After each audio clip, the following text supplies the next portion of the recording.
안녕하십니까. 한국해외인프라 도시개발지원공사 이광복 실장입니다. 오늘 해외 도시개발 사업 참여 방안과 카인드 역할에 대해서 말씀드리도록 하겠습니다. 먼저 0번입니다. 해외 건설의 중요성. 왜 해외 건설을 이제 우리가 논하느냐? 해외 건설 수주액을 우리 수출 품목 순위에 대입하면은 약 4위에 해당이 되기 때문입니다. 2023년 기준으로 5대 수출 품목의 수출액들을 보실 수 있는데요.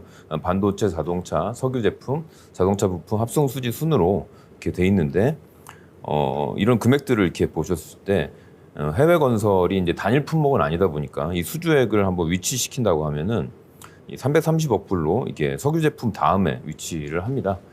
특히 이제 이거는 23년 수주액이었고요. 2024년에는 371억 불을 달성함으로써 누적으로 1조 불 수주를 달성하였습니다. 그만큼 이제 우리 수출 주도 경제인 한국에서 되게 중요한 품목이라고 볼 수 있고요. 그리고 건설업, 엔지니어링업의 고용 유발 개수를 봤을 때도 전 산업 평균 대비 높은 업종이고요. 그리고 건설 수지를 봤을 때 우리 경상 수지에 2022년 기준으로 17.6%나 기여를 하는 중요한 산업이 되겠습니다. 그래서 해외 건설의 중요성을 한번 먼저 살펴봤습니다. 그 해외 건설 가운데에서도 이제 해외 도시 개발의 이제 어려움을 한번 말씀드리겠습니다. 어떤 플랜트 사업을 이제 예를 들어봤을 때 이 산유국의 중동의 국영 기업이나 국영 기업에서 발주하는 발전 담수 플랜트 예를 좀 들어서 말씀드리겠습니다.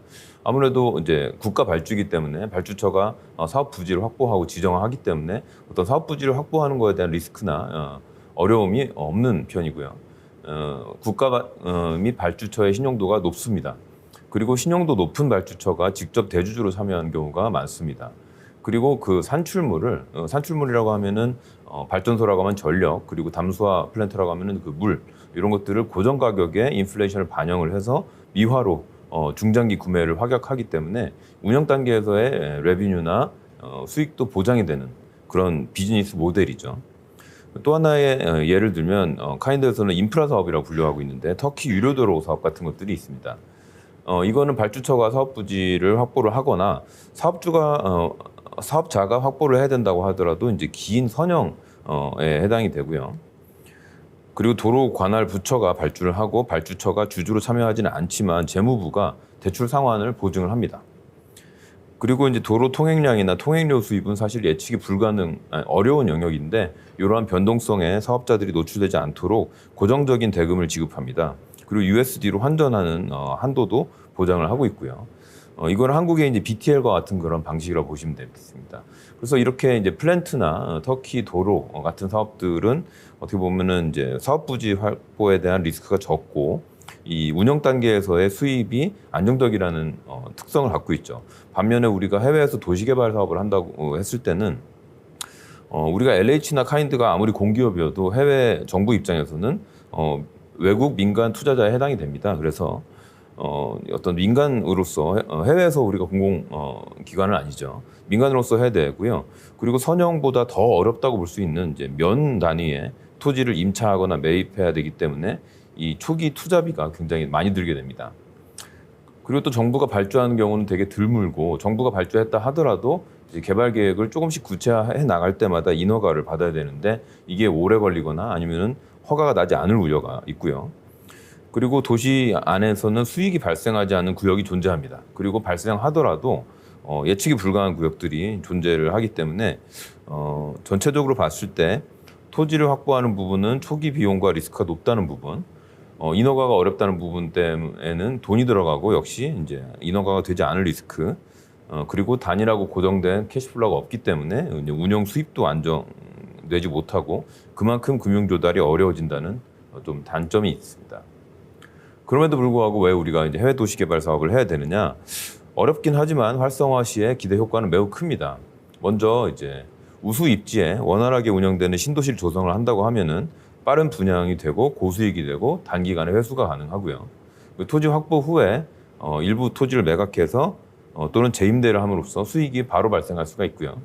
그리고 이제 상업이나 복합시설 개발 후에 시간이 경과하게 되면은 가치 상승을 통한 매각 차익도 기대를 할 수 있습니다. 그리고 도시개발에는 여러 공종들이 들어갑니다. 다단계의 계획 수립과 설계, 조사가 필요하기 때문에 자문업계나 이런 용역업계들이 굉장히 활발하게 참여할 수 있고요. 도시는 또 인프라 건설과 건물, 건축, 공원 조성 등이 필수적으로 포함되기 때문에 건축업계로만 건설업계로만 따져도 다양한 업계들이 진출 가능하고요. 그리고 거기에 얹어서 이제 스마트 도시라고 한다고 했을 때 IT나 스마트 솔루션 업계도 진출 가능합니다. 끝으로 중소중견 기업도 참여를 확대할 수가 있습니다. 그래서 도시 규모로 전체를 다 건설하는 사업이 아니라고 했을 때 이 단지를 조성하거나 단위 사업을 한다고 했을 때는 중소중견 기업들이 투자하거나 참여할 수 있죠. 실제로 이런 많은 예들이 중소중견 기업들이 추진하는 어떤 도시를 구성하는 단위 사업들에는 많이 있습니다. 이렇게 효과가 크고 다양하기 때문에 도시개발은 계속적으로 시도해볼 만한 분야다라고 얘기 드릴 수 있겠고요. 그럼 이제 해외 도시 개발이 이렇게 다양한 업종들이나 그 업계들을 같이 진출하는데 어떤 해외 진출 플랫폼으로서 기능할 수 있을까에 대해서 말씀드려 보겠습니다. 이 도시 개발이 이제 해외 진출 플랫폼 역할을 하려면 일단 수요가 많아야 될 것 같은데요. 세계적으로 도시 개발 수요가 많아야 될 텐데 과연 많을까요? 실제로 유엔에 따르면은 이제 굉장히 많은 이제 인구 증가, 특히 아시아, 아프리카 등지에는 5만 명 규모 도시가 최대 1,400개 이상 생길 것으로 예상이 되고 있기 때문에 수요가 많다고 볼 수가 있고요. 개도국은 또 수도 과밀화에 따른 신도시 개발이나 수도 이전에 대한 수요들이 있습니다. 우즈벡 같은 경우는 이제 타시켄트에 굉장히 많은 과밀화가 발생하고 있어서 외연 확장을 하고 있는 상황이고요. 인도네시아나 이집트는 이미 신수도를 개발하고 있습니다. 그리고 이제 서민주택이 부족한 나라들이 또 있고, 그리고 이미 잘 운영되고 있는 관광지이지만 이 관광지들의 관광 소득을 더 개선하기 위해서 도시를 개선하고자 하는 이런 수요들이 개도국에도 많고요. 선진국이나 이런 데도 당연히 많습니다. 교회화로 인해서 슬럼화가 되고 공동화된 도심을 재생하고자 하는 그런 미국의 개발 수요들이 있고, 캐나다 역시 굉장히 많은 이민자들을 받고 있습니다. 이민자 유입에 대응하기 위해서 부도심을 개발하는 사업이라든지, 그리고 역시 산유국들에 대해서는 중동국가 특유의 어떤 주거복지 제도, 그리고 첨단 신도시를 개발하는 다 아시는 더 라인 같은 것들을 포함하는 사우디의 이제 프로젝트들이 있죠. 보시다시피 인구 증가나 그리고 아시아, 아프리카 같은 대륙의 이제 도시 신생하는 그 추세, 그리고 개도국이나 중고소득국 모두 도시개발 수요는 많다고 볼 수 있겠습니다. 그리고 한국이 잘하는 분야여야 되는데 맞는지, 폴 로머 교수에 따르면은 한국의 급속 성장의 비밀은 도시화다. 도시화를 통해서 경제 성장을 한 것들이 오히려 다른 개도국들의 귀감이 된다라는 의견이 있었습니다. 그리고 이제 한국은 이제 스마트 시티 구현 강국으로 이미 인식되고 있기 때문에 많은 개도국들에서 한국 기술을 적용하고 이를 원하고요. 그리고 이제 국가, 정부, 지자체가 주도적으로 이렇게 대규모의 계획 도시를 만들어서 성공을 시킨 사례는 굉장히 전 세계적으로도 많지가 않습니다. 이런 풍부한 도시 개발 경험을 갖고 있고, 그리고 건설 분야도, 그리고 한국의 IT 분야도 모두 세계적으로 앞선 수준인데다가 전자정부나 디지털 행정 쪽으로만 봐도 유엔 통계, 이 OECD 통계에서 굉장히 높은 순위를 기록하고 있습니다. 그렇기 때문에 한국이 잘할 수 있는 분야는 맞습니다. 그리고 또 하나, 이제 해외 진출을 잘 하려면 정부의 지원도 중요한데 정부의 지원책이 있는가? 이거는 제가 이제 해외 대상으로 발표를 할 때 많이 쓰는 장표인데요. 한국이 이제 월드 클래스의 건설과 IT 업계를 갖고 있는 것뿐만 아니라 굉장히 액티브한 정부 대 정부 서포트들이 있다. 스마트시티를 어떻게 보면은 도시 계획과 건설 능력, 그리고 적절한 ICT 기술이 결합된 개념이라고 아주 러프하게 봤을 때, 여기에다 더해지는 이제 정부 대 정부의 서포트는 펀딩이나 아니면은 민간 기업 그 연결 이런 것들의 측면에서 굉장히 더 도움이 되고요. 그리고 한국은 또 널리지 쉐어링 프로그램이라고 하는 한국의 발전 경험을 공유하는 다양한 이제 무상원조들이 있습니다. 이런 이제 그 발전 경험을 공유하고자 하는 의지, 제도까지 다 포함이 되기 때문에 한국과 하면은 더 좋은 스마트시티를 빠르게 실현할 수 있다라고 저희는 해외에 전달을 하고 있는데, 그만큼 한국의 이제 정부 지원책은 잘 돼 있다.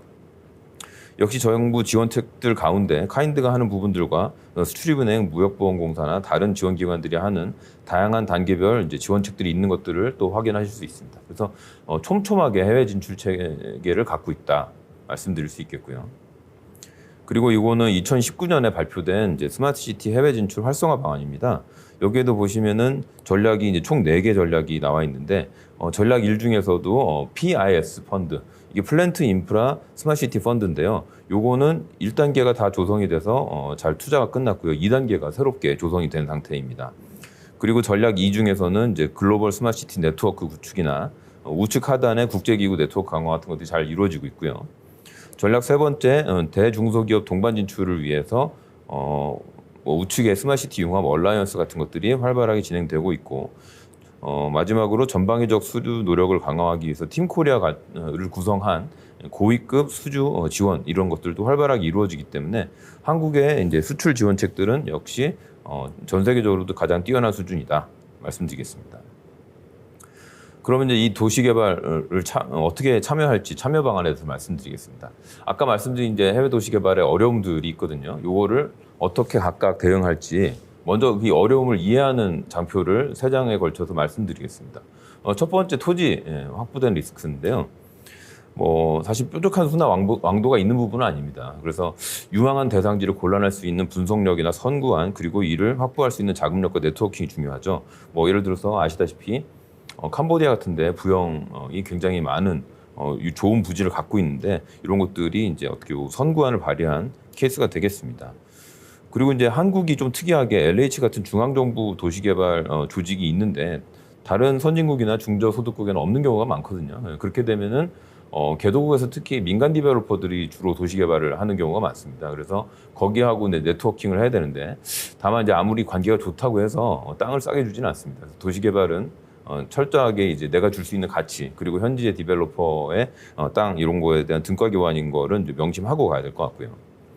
미국은 이제 중앙정부개발공사는 없고 지역개발공사가 추진 주체가 되고, 민간에게 이제 세제 혜택을 부여함으로써 투자를 이끌어내고 수분양자에게는 바우처를 줌으로써 이제 구매력을 향상시키는 그런 제도를 갖고 있습니다. 그리고 베트남 빈홈, 인도네시아의 시나르마스 랜드나 아궁세다유 같은 민간 디벨로퍼들이 막강한 시장들이 있는데요. 여기는 아무래도 이제 오래전에 낮은 취득가로 확보를 이제 토지를 했기 때문에 여기랑 만약에 협력하자고 하면은 현가를 이제 좀 인정받아서 차익을 실현하거나 현재 가격으로 현물 투자액을 인정받고자 하는 경우가 대부분이기 때문에 그런 부분들에 대한 협상이 되게 중요한 단계라고 말씀드리겠습니다. 두 번째 이제 리스크입니다. 이제 계속적으로 이제 계획 수립을 업데이트하고 인허가를 받기 위해서 돈을 계속 투입해야 되는 리스크거든요.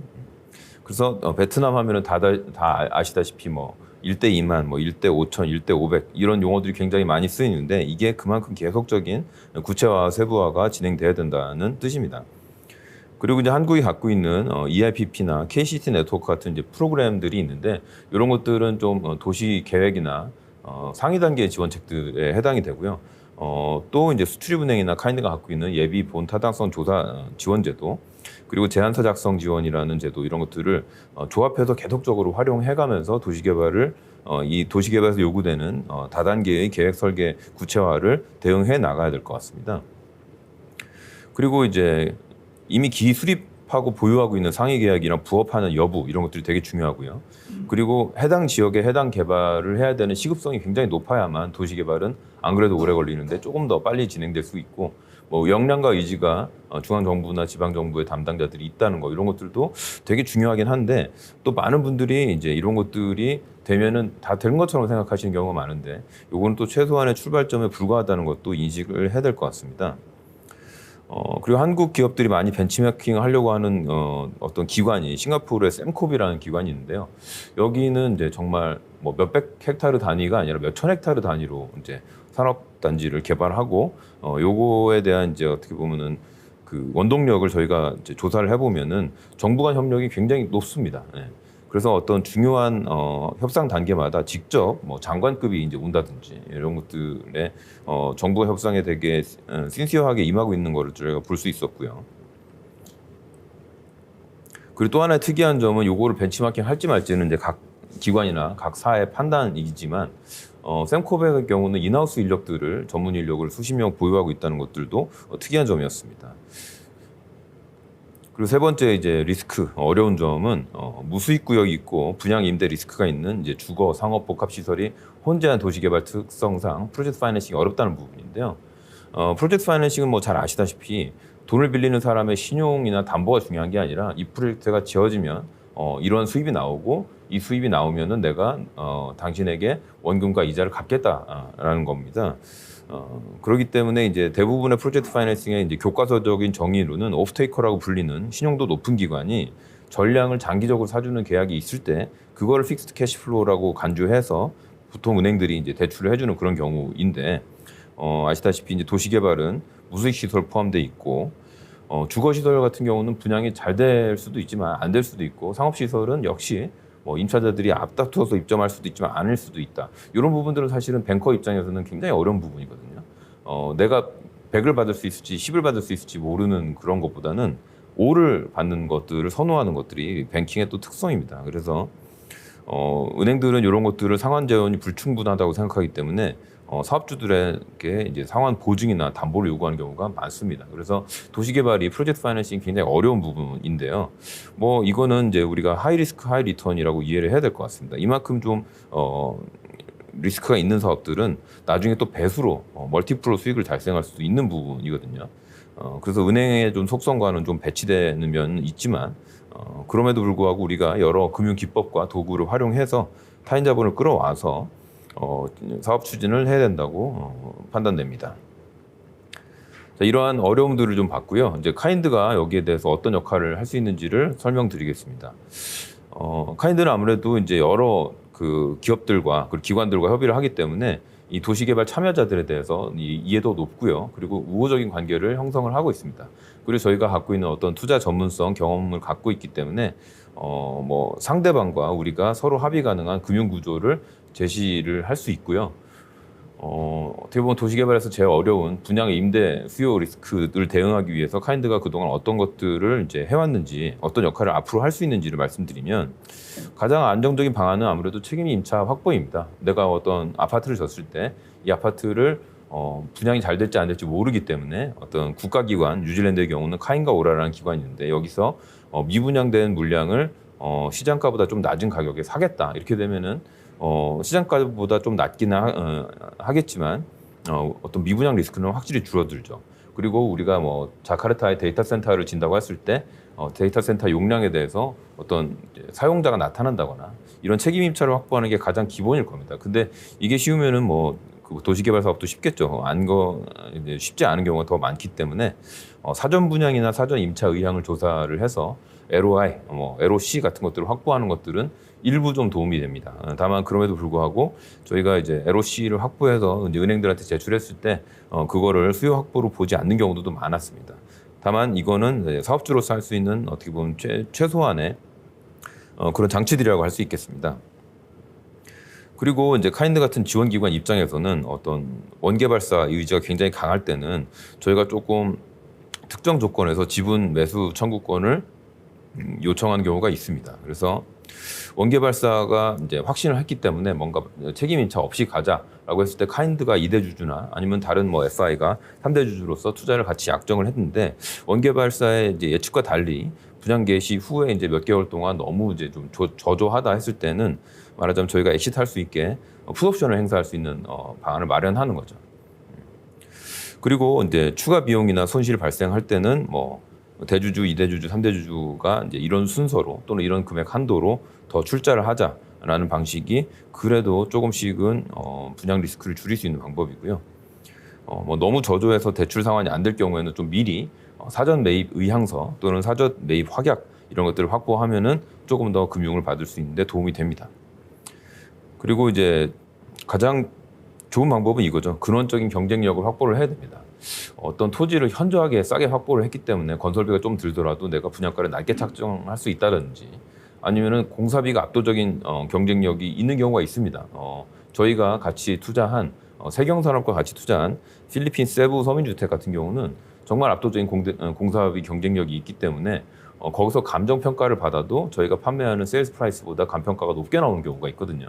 이런 것들은 정말 중요한 경쟁력이라고 생각합니다. 그래서 시장가를 뭐 함회하는 분양 임대가를 우리가 달성할 수 있다면 근원적인 경쟁력이 있다는 거죠. 그리고 베트남 빈홈 같은 데는 자기네들이 분양한 아파트에 대해서 수분양자들한테 무이자 대출을 지원해 줍니다. 이런 것들도 경쟁력이라고 볼 수 있습니다. 그 기타 이제 금융 성사를 위해서 어떤 저희가 추가 수단들을 갖고 있는지 아무래도 CI나 시공사의 책임 준공은 되게 해외에서도 중요한 부분입니다. 다만 이제 해외에서 그대로 어떻게 보면은 채무 인수 조건하에 책임 준공을 하는 경우는 굉장히 드물다고 보고요. 그렇기 때문에 뭐 손해배상액에 대해서 좀 보상을 하는 새로운 좀 책임 준공 조건이 좀 도출되는 게 되게 시급한 문제라고 생각을 합니다. 그리고 사업주들이 좀 지분 비율이나 상환 보증, 지분 비율만큼 대출에 대한 상환 보증을 제공하는 것들도 되게 중요하고 많이 쓰이는 장치이고요. 그리고 상업시설, 뭐 호텔 같은 경우에 외주 운영사, 뭐 롯데나 뭐 신라호텔 같은 데가 이제 예를 들어서 운영사가 되겠고, 뭐 IHG 그룹 이런 데가 되겠는데 그런 데서 간간히 이제 미니멈 프로핏 개런티를 해주는 경우가 있습니다. 그걸 받아낼 수 있다면 이제 사업주 입장에서는 굉장히 중요한 장치고요. 카인드가 검토하는 사업들 중에서도 그런 호텔 운영사가 미니멈 프로핏 개런티를 해주는 사업들이 있습니다. 다만 이거는 이제 예외적인 경우에 해당되고요. 많은 경우에는 이제 운영사들은 내가 이제 고정적으로 운영비를 지급받고 이제 초과 수익이 날 때는 거기에 대한 인센티브를 지급을 받기를 원하는 경우가 많죠. 관광단지 같은 사업도 카인드가 투자 약정을 한 적이 있는데 이렇게 아예 이제 뭐 수요 리스크 예측이 불가능한 경우에는 전략적으로 이제 좀 자기 자본 비용을 높인거나 이런 경우도 하나의 장치에 해당됩니다. 그리고 요거는 이제 아시아개발은행이 태국에서 데이터 센터 사업을 할 때 이렇게 하는 걸 봤는데요. 좀 쉬운 방법이죠. 은행들 입장에서는 토지 담보 가치만큼만 대출을 해주고요. 데이터 센터에 대한 용량이 잘 판매가 될 때 그럴 때 대출 금액을 조금씩 늘려주는 그런 방식도 은행 입장에서 할 수 있는 장치들입니다. 그리고 캐나다 그리고 말레이시아 이런 데들은 선분양이 허용이 되거든요. 그래서 선분양을 했을 때 특정 분양률 달성 시 뭐 65%, 뭐 70%가 뭐 80%가 달성이 되면 현지에서는 이제 요게 사업성이 있다고 보고 컨스트럭션 론을 조달해 주는 경우가 있습니다. 그래서 카인드는 앞으로 이제 어떻게 할 거냐면요. 24년 7월에 발표된 이제 활성화 방안이 있는데 여기서 실제로 저희가 다 투자 심의 규정을 개정을 해서 요것들을 실현하고 있습니다. 먼저 좌측 하단에 보시면은 카인드가 한국 기업들 중에서 한국 투자자들 중에서 대주주가 될 수 없었는데 현재는 대주주가 될 수 있고요. 그리고 지분 한도, 투자 한도도 30%에서 50%까지 올라갔습니다. 그래서 카인드가 주도적으로 사업 개발할 수 있는 배경을 조성을 했고 또 사업 외연을 확대를 위해서 꼭 시공 수주를 해야 되는 그런 조건도 없앴습니다. 그래서 지금 한국의 이제 건설 비용이 굉장히 올라가고 있는데 시공 수주를 필수로 하지 않기 때문에 더 많은 유연한 지원을 할 수 있고요. 사업 발굴 강화도 진행을 하고 있습니다. 그리고 이제 왼쪽에 보시면 카인드의 주요 업무 중에서 사업 발굴, 사업 개발, 직접 투자까지 이제 각 단계별로 다양한 지원책들이 있는데요. 신설된 지원책을 하나 말씀드리겠습니다. 리스크 서베이라고 이제 부르는 것들을 이제 했는데요.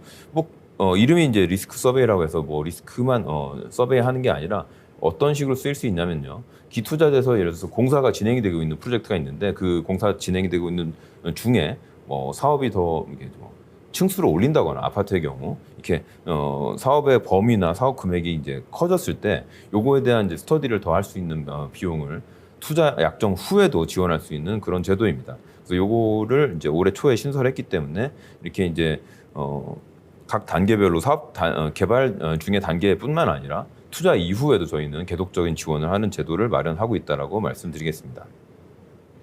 결론입니다. 그래서 해외 사업 중에서도 도시개발처럼 난이도가 높은 사업은 어떤 기획력만 갖고 되는 게 아니라고 생각합니다. 그리고 아까 말씀드린 다양한 장치들이 그 장치가 이제 뭔가 능사로 돼가지고 사업을 안 되는 거를 되게 만들어주지는 않습니다. 아까 말씀드린 거는 다양한 장치들은요. 그 사업과 그 상황 특성에 맞게 결과적으로 도출되는 장치들입니다. 예. 그래서 어떤 프로젝트가 진짜 성사되려면 이제 꼭 돼야 되는 이유가 있는데 있어야 되는데 뭐 안 되면은 큰일 나는 참여자가 있다거나 아니면 안 되면은 큰일 나는 어떤 정부의 사정 이런 것들이 있어야만 사업을 진전시킬 수 있다고 생각합니다. 그래서 아까 말씀드린 대로 어떤 현지 정부의 역량이나 협조적인 태도, 추진 의지는 기본 출발점이라고 생각을 하시고 끝까지 책임지고 사업을 완수해 나갈 주체가 내가 되거나 그런 주체를 확보하는 그런 방식으로 사업 진행을 할 때 우리가 해외 도시 개발에 성공할 수 있다라고 생각합니다. 이상 발표 마치겠습니다.